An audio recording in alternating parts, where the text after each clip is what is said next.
Okay, so in last lecture, okay, so we will completed symmetrical analysis types, right? Then the transient on series LC circuit. Okay, after that we also did 1, 2, 3 sums, calculate sums with using per unit system, and we completed the short circuit on a no load synchronous machine. Now let's start with the short circuit on a loaded synchronous machine. Hello, अब आवाज़ clear आ रही है? Hello,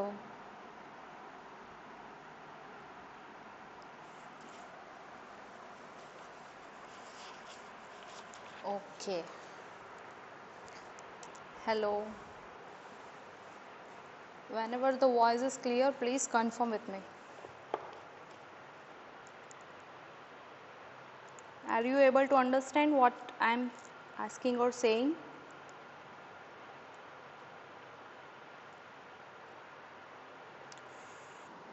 okay, और उस machine synchronous machine में reactive system reactance कैसे behave करते हैं that we already so.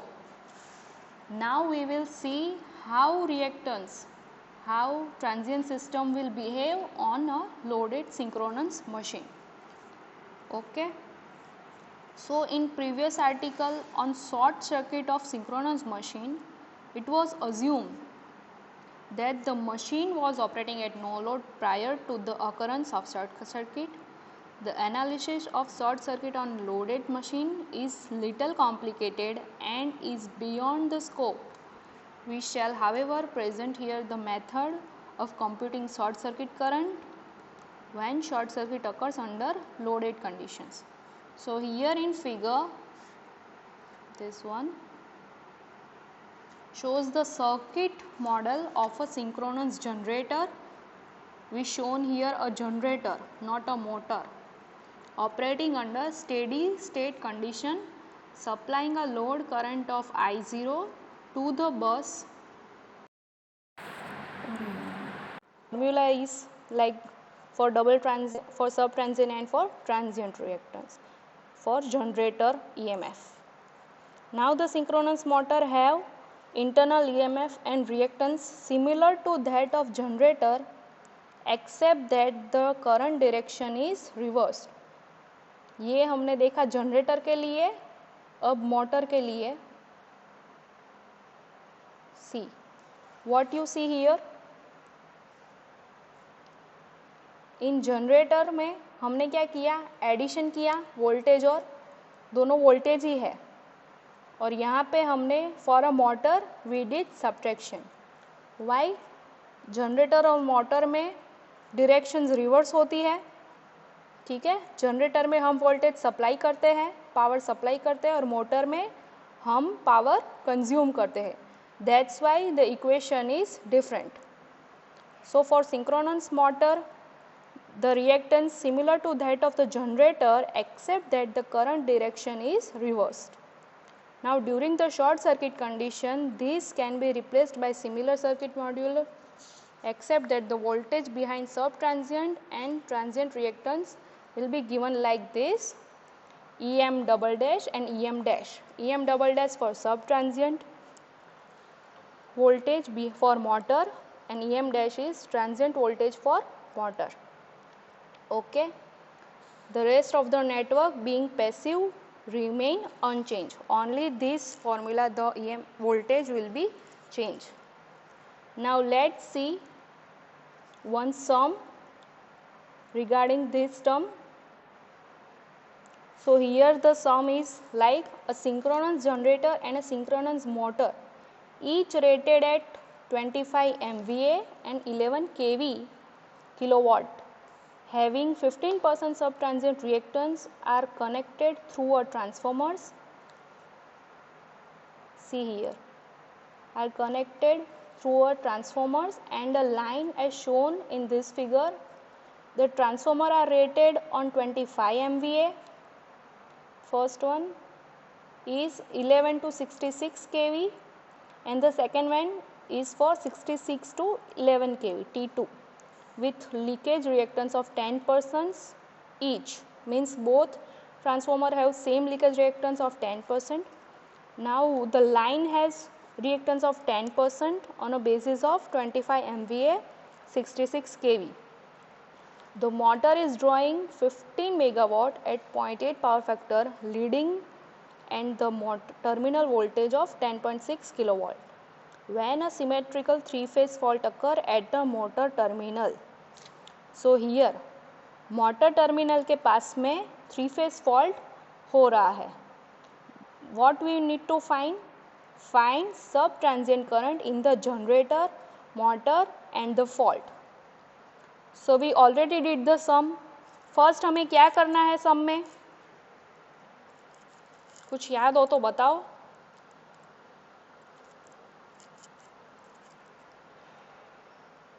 Can anyone hear me?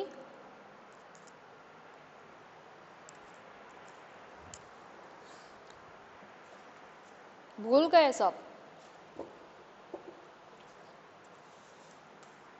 Okay. सो पहले हमें जो भी हमने डेटा पढ़ा उससे पहले तो हमें राइट डाउन कर देना है. जनरेटर के लिए they gave all the ratings which we need to calculate this current, sub transient current. So what we will do, first तो हमें इक्विवेलेंट सर्किट बनानी है. ठीक है. अब ये इक्विवेलेंट सर्किट आई कहाँ से, तो पहले तो see here they give EG double dash and EM double dash, right. So यहाँ पे बेस क्या है 25 MVA and 11 kilowatt with the sub transient reactance of 15%. अब यहाँ पे आप देखो तो सभी में हमारा बेस जो है वो 25 MVA ही दिया है. For generator and motor both 25 MVA, for transformer 25 MVA, right. Then the line also has the base of 25 kVA.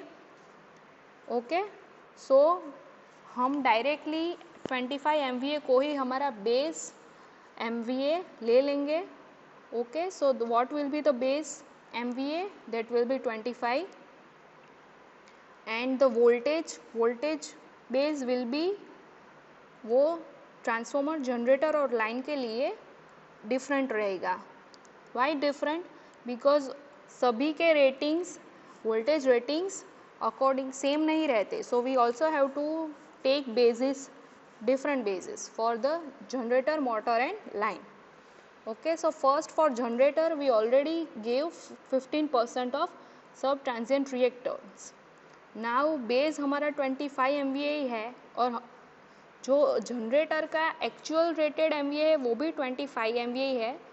So the पर यूनिट सिस्टम में भी हमारा 25% सेम ही रहेगा. तो पर यूनिट में क्या आएगा, उसका 0.15 हो जाएगा.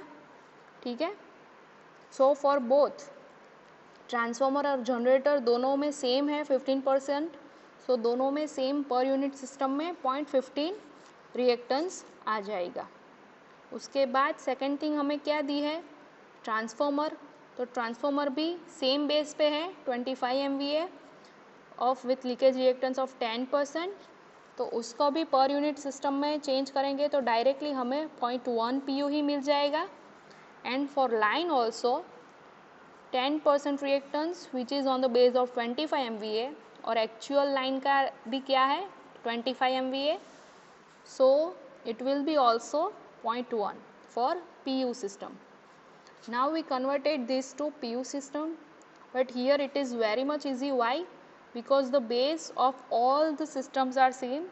So उसको ही हमने हमारा selected base भी ले लिया है. So अब यहाँ पे आप देखो तो जनरेटर, ट्रांसफॉर्मर, लाइन, मोटर सब कुछ कैसे कनेक्टेड है, सीरीज वे में. तो सीरीज वे में कनेक्टेड है तो हम उसका पर यूनिट सिस्टम भी सीरीज में ही बनाएंगे with the help of per unit system impedance. So here see here पहले हमने जनरेटर का वोल्टेज Eg डैश ले लिया, उसका रिएक्टेंस 15% था, उसको हमने पर यूनिट में निकाल दिया. So 0.15 is for the generator side.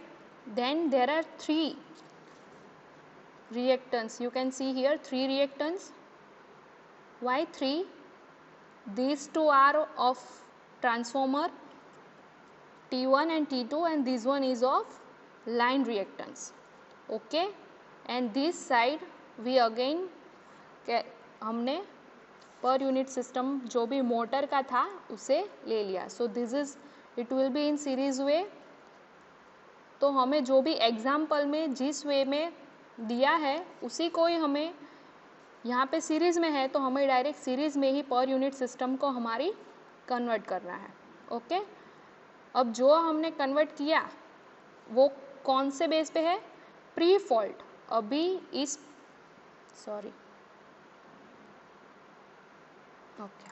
तो अभी इस इक्विवेलेंट सर्किट में कोई भी फॉल्ट नहीं हुआ है. We draw the circuit of pre fault. Okay, so तीनों जो रिएक्टेंस है वो सीरीज में है, तो हम सिंपली उसका मल्टीप्लिकेशन कर देंगे. ठीक है, इसको और सिंप्लीफाई कर देंगे. तो हमने सिंप्लीफाई कर दिया तो क्या आएगा? 0.3 एम्पियर. इन दोनों को, जनरेटर और मोटर को, ऐसे ही रहने दे रहे हैं. अब हमें क्या कहा है? The fault occurs at the motor terminal. So motor terminal ये दो हुए, उन दोनों के बीच में 3 फेज फॉल्ट हुआ है हमारा. ओके, सो ये रिएक्टेंस जो मोटर का है वो हम काउंट नहीं करेंगे, but here these two reactants are again in series form. Okay, so ये जो सर्किट है वो when the fault occur and सब ट्रांजिएंट वे में जो फॉल्ट हो रहा है तब की सर्किट हमने ड्रॉ की है. अब हम हमारा ये हमने सर्किट तो ड्रॉ कर दी. अब हम सम के कैलकुलेशन पे चलते हैं. ओके, सो पहले हमने कौन सी सर्किट बनाई? प्री फॉल्ट की. और हमने यहाँ पे बेस क्या लिया है? 25 MVA ले लिया है. ओके, सो फॉर 25 MVA हमें हमारा प्री फॉल्ट वोल्टेज यानी वोल्टेज बेस भी पर यूनिट में कन्वर्ट करना पड़ेगा. तो पर यूनिट में कन्वर्ट करने के लिए क्या करेंगे? Actual voltage divide by base voltage. Here we take base voltage of 11 kV और हमारा 10.6 कहाँ से आया? तो 10.6 is also already given in the example question. See here, a terminal voltage of 10.6 kV when a symmetrical three-phase fault occur at the motor terminal. So 10.6 kV is actual kilowatt and हमारा जो भी base है उसका हमने क्या लिया है? 11 kV. So what will be the per unit system? Base system, actual system divide by base system. So उस तरह से हमें हमारा pre fault voltage in terms of unit मिल जाएगा. ओके, नाउ द लोड हमें क्या दिया है? 15 megawatt of 0.8 power factor leading. So 15 megawatt load को भी हमें पर यूनिट में कन्वर्ट करना पड़ेगा. तो लोड क्या होगा? एक्चुअल डिवाइड बाई बेस हमारा क्या है? 25 MVA. So 15 divide by 25 is 0.6 PU and 0.8 power factor leading जो है वो ऐसे ही रहेगा because it is already in times of per unit. Okay, अब हमने वोल्टेज कर लिया कैलकुलेट. अब what we will do now? We will calculate the current. So current what is here? Current is equal to load divide by voltage. They take what load the load is 0.6 PU and the voltage we already saw here is 0.9636 and according to this we calculate the pre-fault current. Okay, तो हमें voltage मिल गया, current मिल गया. सो now we know our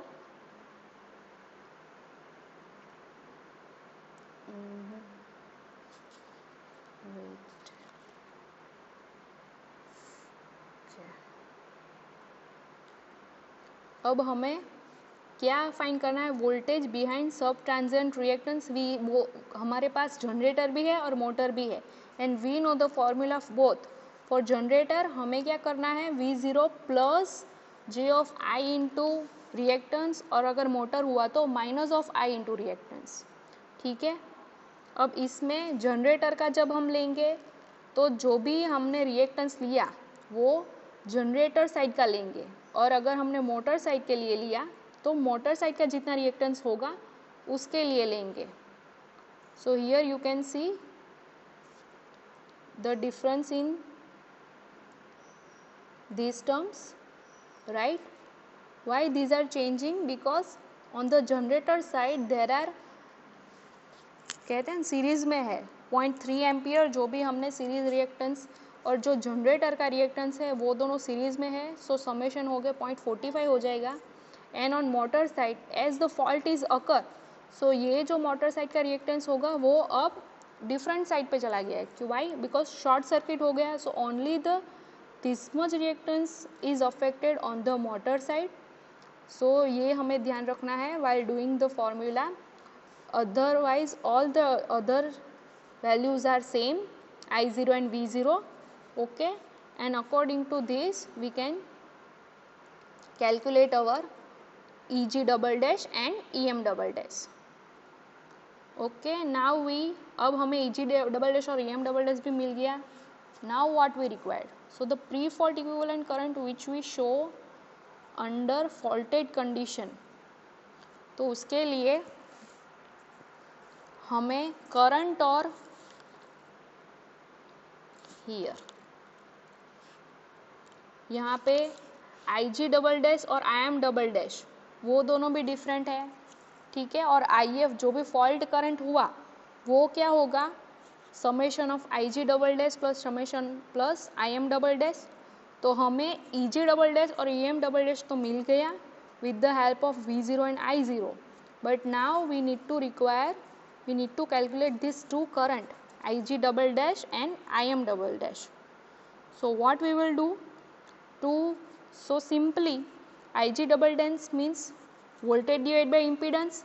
यहाँ पे आपको क्या दिख रहा है, IG double dash के लिए 0.3 and 0.15 are in series, so what will be the impedance for IG double dash, 0.45, and EG double dash we already calculate, so हमें सिंपली वोल्टेज डिवाइड, यहाँ पे impedance divide, voltage divide by impedance वही करना है।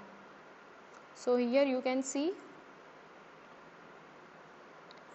This is the same IG double dash, और ये जो है वो impedance across the IG double dash, and same for IM double dash, ये वैल्यू कौन सी है, यही है, EM double dash divide by impedance. So अब हमें करंट भी दोनों मिल गए, IG एंड IM। अब हमें सिर्फ इसको क्या करना है, समेशन करना है to find the current, fault current, okay. So fault direct हमने उसको समेशन कर दिया। नाउ ये किस में आया, पर यूनिट में, बट वाई हमें किस में चाहिए, एक्चुअल वैल्यू में, तो पर यूनिट को फिर से हमें एक्चुअल में कन्वर्ट करना पड़ेगा। Now in for actual, for पहले हमें एक्चुअल में कैसे कन्वर्ट करेंगे, अगर per unit system, per unit equal to actual divide by base, तो हमें एक्चुअल फाइंड करना है तो क्या करेंगे, पर यूनिट सिस्टम इनटू बेस, पर जो हमारा बेस करंट है वो तो हमें नहीं पता है, हमने आगे जो भी बेस फाइंड किए, पर यूनिट फाइंड किए वो वोल्टेज और प्री फॉल्ट वोल्टेज और प्री फॉल्ट करंट थे, पर हमने बेस करंट फाइंड नहीं किया। हमने वोल्टेज का बेस किया था 11 kV, देन हमने पावर 25 MVA को बेस लिया था, पर बेस करंट निकालना बाकी है।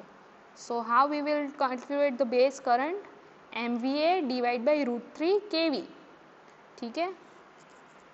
तो यहाँ पे हमने हमारा जो भी बेस MVA था वो 25 MVA और kV था 11 kV, so the actual base current will be 1312.2 ampere will be actual current.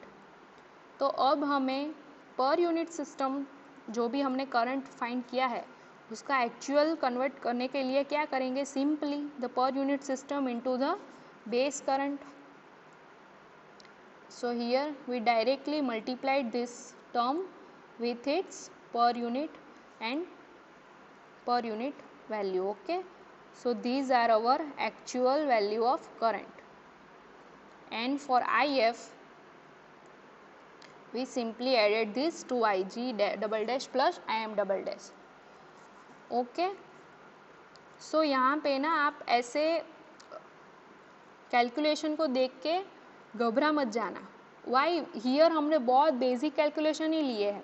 Current का क्या होता है, voltage divide by impedance. Impedance को हम कैसे फाइंड करते हैं, सीरीज में हुए तो एडिशन, पैरेलल में हुए तो रिवर्स ऑफ एडिशन.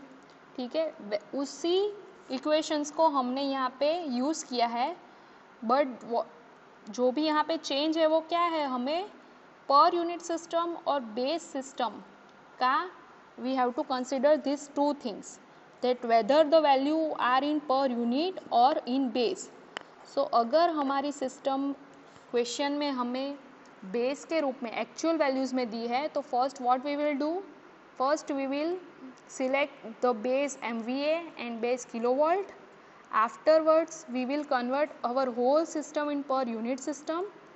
पर यूनिट सिस्टम में कन्वर्ट करने के बाद जो भी हमारा रिएक्टेंस हो उसको हम सिंप्लीफाई कर देंगे, either it will be in series और it will be in parallel. और उसके बाद में जहाँ पे भी फॉल्ट हुआ है उस हिसाब से, फॉल्ट के हिसाब से the whatever will respective reactance that we will consider.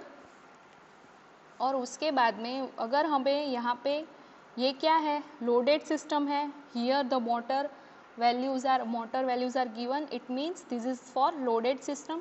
तो लोडेड सिस्टम के लिए हमें फॉर्मूलाज पता ही है. For generator V0 plus I into impedance और for motor V0 minus I into impedance. So बस ये बेसिक फॉर्मूला को ही याद रख के हमें सम कर देना है. So just practice this sums, because exam में कैलकुलेशन सम्स तो आने ही वाले हैं पावर सिस्टम में. सो इट विल बी यूज़फुल. अगर आपको ये सिंपल फॉर्मूलाज पता है तो थियोरी के बदले में सम में हम कंप्लीट मार्क्स 7 out of 7 पा सकते हैं. Okay, now the second, in same loaded system we can also find the loaded system with the help of Thevenin theorem. अब थेवेनिन थियोरम तो आपको पता ही होगा, we already studied these in our circuit and network subject, right? पता है? Hello? What? Hello? अरे मतलब पढ़ा नहीं है ठीक से. ओके, तो थेवेनिन थियरम होता क्या है? अच्छा, okay. Okay, anyway, as in terms of power system, let's study this Thevenin theorem. How this Thevenin theorem work? Okay, तो पहले हमने जो भी लोडेड सिस्टम के लिए जो भी हमने पढ़ा, that are the direct values, direct formulas. But here we can, अगर हमारी जो भी सर्किट है वो ज़्यादा कॉम्प्लिकेट हुई तो we cannot use that type of formula. It will be lengthier and also it can produce more error. तो तब हम क्या करेंगे, we can also compute this short circuit current with use of Thevenin theorem. Okay, this method is faster and easy and also adapted to systematic computation for large networks. तो उसके लिए पहले हम एक सिस्टम को कंसिडर करते हैं. Okay, let's consider.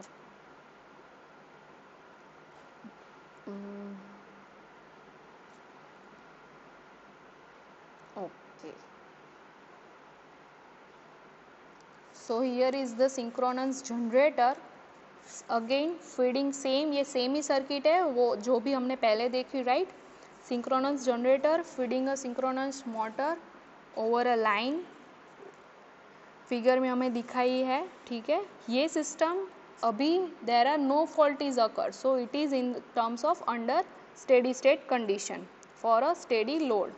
Now fault computation are to be made for fault where the synchronous machine are represented by their transient reactance.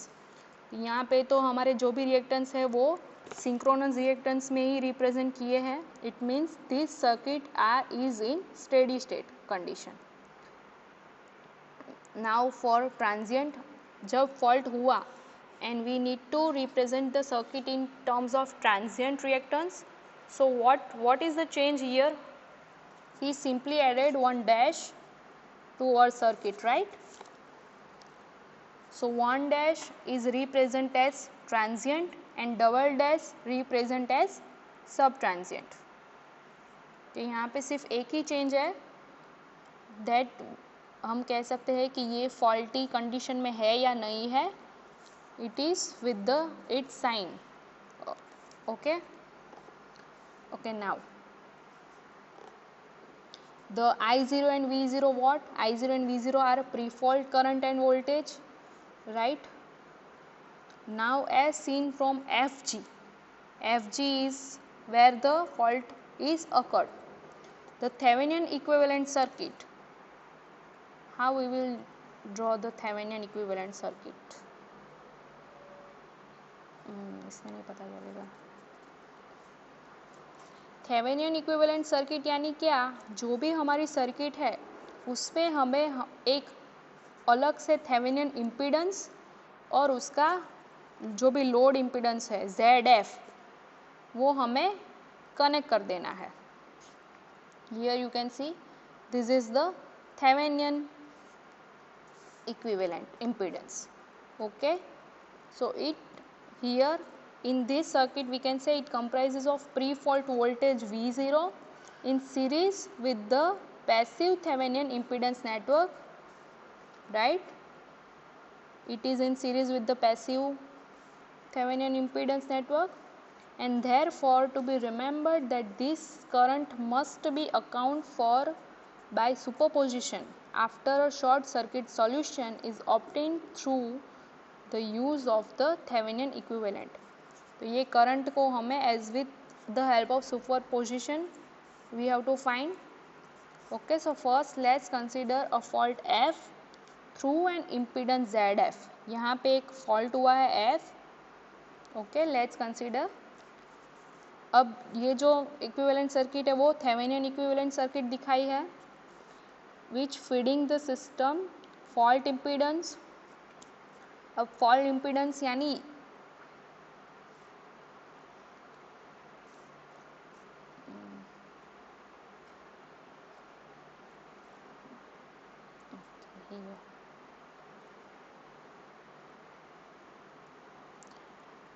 ये हमें दिया है फॉल्ट करंट यानी क्या? करंट यानी वोल्टेज डिवाइड बाय इम्पीडेंस. यहाँ हमने इम्पीडेंस को कैसे लिखा है? XTH plus ZF. What is ZF? ZF is a Thevenin impedance, Thevenin equivalent impedance. And XTH क्या है? जो हमारी अभी जो भी सिस्टम है उसका इक्विवेलेंट रिएक्टेंस जो भी होगा वो हमने लिखा है in terms of XTH, right? तो फॉल्ट करंट क्या होगा? Voltage divide by XTH plus ZF for a Thevenin equivalent circuit. Now the current caused by fault in generator circuit. अब जनरेटर सर्किट में जो भी फॉल्ट होगा उसके लिए हमने लिखा है ये वाला. अब ये कैसे आया? Let's see that.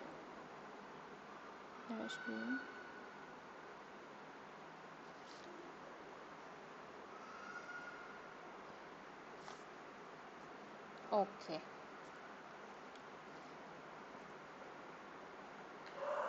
तो ये हमारी सर्किट है, right?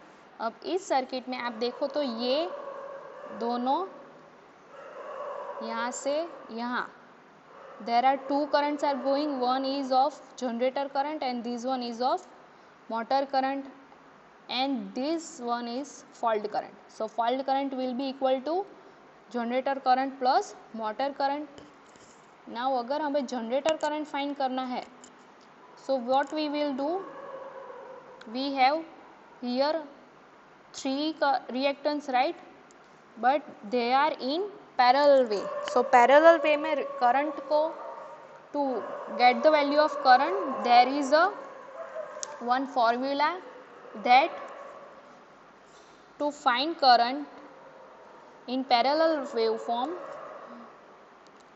first is fault current, whatever the value of fault current, into the impedance on the other side.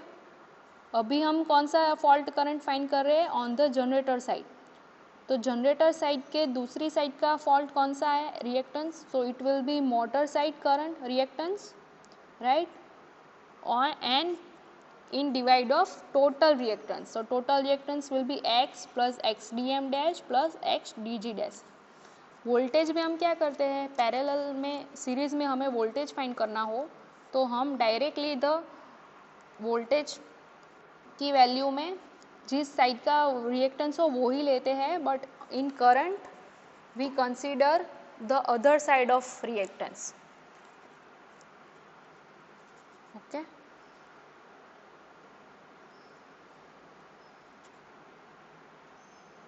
so we can find it here. For Ig, for on generator side, what we did, the xdm dash, it is on the other side of reactance of motor, divide by total reactance into total value of fault current. Okay, this is for Ig. And now for motor current, तो पहले हमें generator side का reactance लेना पड़ेगा. तो generator side पे दो reactance है, so it will be in series. So summation आएगा X D G dash plus X divide by total current into total current, divide by total reactance into total fault current. Okay, now the post, ये हमने क्या pre fault motor circuit का current. अब post fault के लिए what will be the voltage and current followed by superposition. So for superposition के लिए, generator के लिए, simply the current and the generator current will be in same direction, but while in motor both the current, pre-fault current and the motor current will be in reverse direction. That's why we saw here minus negative sign for I0. Okay, these are the post fault current. And now for post fault voltage, Vf equal to pre-fault voltage V0 plus XTH into I. Okay, ये हमने current Kirchhoff's current law लगा के, voltage law लगा के लिया है. V0 plus ये भी वोल्टेज ही है, XTH into I fault. Okay, that will be delta V. Okay, so here the delta V is the voltage of the fault point at F dash on the Thevenin passive network with respect to the reference bus G. Okay, now the observation what we need to made here is, since the pre-fault flowing out of fault point F is always 0, the post fault current out of F independent of load for a given pre-fault voltage at F. So the above approach to short circuit computation is summarized in following topics, steps. So few steps. First step is to obtain steady state solution of loaded system. First we have to obtain the steady state solution. After that, second step is to replace reactance of synchronous machine by their sub transient or transient values of short circuit or all EMF sources. See, here we did this all 3-4 steps. First we what did, हमने क्या किया? First assumption is all steady state condition जो भी loaded system के है उसको हमें पहले ऑब्टेन करना है. ठीक है, उसके बाद में हमें क्या करना है, ट्रांजिएंट वैल्यूज़ जो भी है उसके टर्म में हमें ये सिस्टम को फिर से ऑब्टेन करना है विद, और जो भी पूरी वैल्यू है जनरेटर और मोटर सब वैल्यू को साथ में हमें ये सिस्टम को ड्रॉ करना है, राइट. देन थर्ड क्या है, excite the passive network of step 2 at the fault point by negative of pre fault voltage. ठीक है, तो यहाँ पे हमने जो भी जिस साइड फॉल्ट कहाँ पे हुआ है, मोटर टर्मिनल के साइड पे, तो वहाँ पे हमने negative voltage, C negative voltage से उसको एक्साइट कर दिया है इस पैसिव नेटवर्क को. पैसिव नेटवर्क यानी क्या है, यहाँ पे you can not see EG और ईएम, ठीक है, ईजी और EM are active sources, but यहाँ पे क्या लिखा है for step 3 excite the passive network. तो पैसिव नेटवर्क में जो भी हमारे वोल्टेज सोर्स है दैट विल बी रिमूव, और उसमें हमें नेगेटिव वोल्टेज से एक्साइट करना है, okay. And the last step is post fault current and voltages are obtained by adding result of step 1 and step 3। तो यहाँ पे हमने जो भी पोस्ट फॉल्ट वोल्टेज थे उसको ऐड कर दिया, ओके, और वो भी स्टेप 3 में। तो स्टेप 3 में हमने वोल्टेज भी लिया था, तो इन सब को कंबाइन करके हमने लास्ट जो हमारी फाइनल सर्किट है we obtain the last circuit, right. So in this type we can obtain our Thevenin calculation. Now we also need to assume we keep assumption for safety can be safely made in short circuit computation. So first assumption is all pre-fault voltage magnitudes are 1 pu are of 1 pu, and second one is all pre-fault current are 0. These two assumptions that we have to keep in mind, okay। So we already हमें क्या जो 4 steps करने हैं that we already saw, okay। So let's see one sum here, one circuit is shown here, this is the same circuit, you can if you remember जो हमने आगे सम किया उसकी ही सेम सर्किट यहाँ पे भी दी है। अब इसमें हमें थेवेनियन इक्विवेलेंट सर्किट को यूज़ करके हमारा फॉल्ट करंट ऑब्टेन करना है। तो what we will do, what is the equation of fault current for Thevenin. Thevenin में हम क्या करते थे, हियर फर्स्ट तो voltage divide by X T H plus Z F, right. तो यहाँ पे एक्स टी एच क्या, जेड एफ यानी फॉल्ट वो क्या होगा डायरेक्टली 0.15, और एक्स टी एच यानी टोटल रिएक्टेंस, यहाँ पे फॉल्ट हुआ है, ओके। तो टोटल रिएक्टेंस यहाँ का क्या हो जाएगा 0.45, उन दोनों का इक्विवेलेंट रिएक्टेंस। अब यहाँ पे आप देखो तो ये और ये दोनों क्या हो गए, पैरेलल में आ गए, तो that's why we have to what the, हमने पैरेलल उसका किया, ओके। सो जो भी हमें वैल्यू यहाँ पे मिली वो that will be directly in per unit system. अब उसके लिए हमने जो भी जनरेटर करंट और motor current that we will take, generator current और वोल्ट, उसके लिए क्या करेंगे, so they are also in parallel form. तो पैरेलल फॉर्म के लिए टोटल फॉल करंट इनटू, अगर हमें जनरेटर साइड का करंट चाहिए तो मोटर साइड का reactance divide by total reactance, और for motor current generator side का reactance divide by total reactance, okay here. And in that ऐसे हमने we obtain the fault current for generator side and for motor side. Now we will simply add it,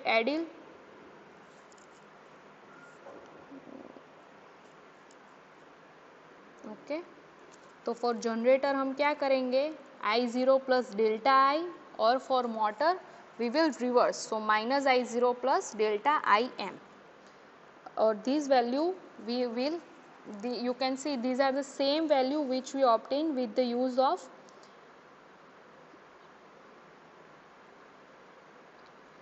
यहाँ पे C 0.6226 plus J minus 1.646 for generator. See यहाँ पे हमने इतनी सारी calculation की, but with the help of Thevenin we directly use this formula voltage divide by J X T H plus Z F, and we obtain these values directly 0.62 minus j of 1.67, okay. So what हमने क्या किया यहाँ पे, direct हमने जो भी reactance था equivalent reactance उसे ही वोल्टेज डिवाइड बाय इम्पीडेंस के रूप में लेके फॉल्ट करंट ले लिया, okay. Okay, so now the time is